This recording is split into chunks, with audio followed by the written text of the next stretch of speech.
एक ऑर्गेनाइजेशन जब बहुत ज़्यादा प्रोडक्शन कर लेती है तो वो उस प्रोडक्शन को अपनी कंट्री में कम प्राइस पे ना बेच के दूसरी कंट्री में कम प्राइस पे बेचने के लिए तैयार हो जाती है। ऐसा क्यों? क्यों अपनी ही कंट्री में हम कम प्राइस पे सामान नहीं बेचते हैं और क्यों दूसरी कंट्री में हम जा रहे हैं?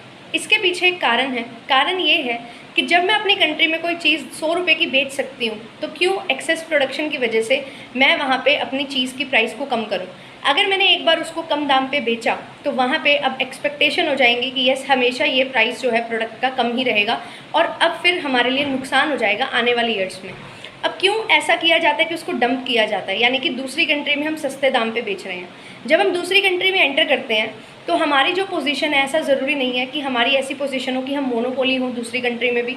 तो हमारी कंट्री में हमारा प्रोडक्ट वाइडली एक्सेप्टेबल है, बट हमारी जो फॉरेन कंट्री है, जो कॉम्पिटिटर कंट्री है, उसमें हमारा प्रोडक्ट एक्सेप्टेबल होगा ऐसा ज़रूरी नहीं होता है। एंड कंपनी एंटर करना चाहती है जब दूसरी कंट्री में तो वो अपने प्रोडक्ट के प्राइस को थोड़ा लो रखती है सो दैट उस प्रोडक्ट की डिमांड ज़्यादा हो एंड उसका प्रोडक्ट जो है वो बिक जाए।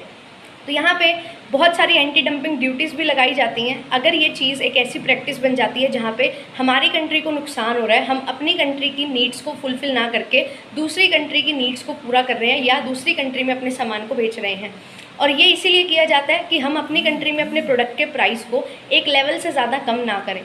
तो आई होप ये कंसेप्ट आपको समझ आया होगा। डंपिंग क्या होता है, एंटी डंपिंग ड्यूटीज़ क्या होती हैं, और येस क्यों हम अपनी कंट्री में सामान को सस्ते पे ना बेच के दूसरी कंट्री में सस्ते में बेचते हैं, ये भी आपको चीज़ क्लियर हो गई होगी। ऐसे ही बहुत बेहतरीन कंसेप्ट्स के लिए चैनल को सब्सक्राइब कर लीजिए एंड वीडियो को लाइक एंड शेयर कर दीजिए। Thank you so much.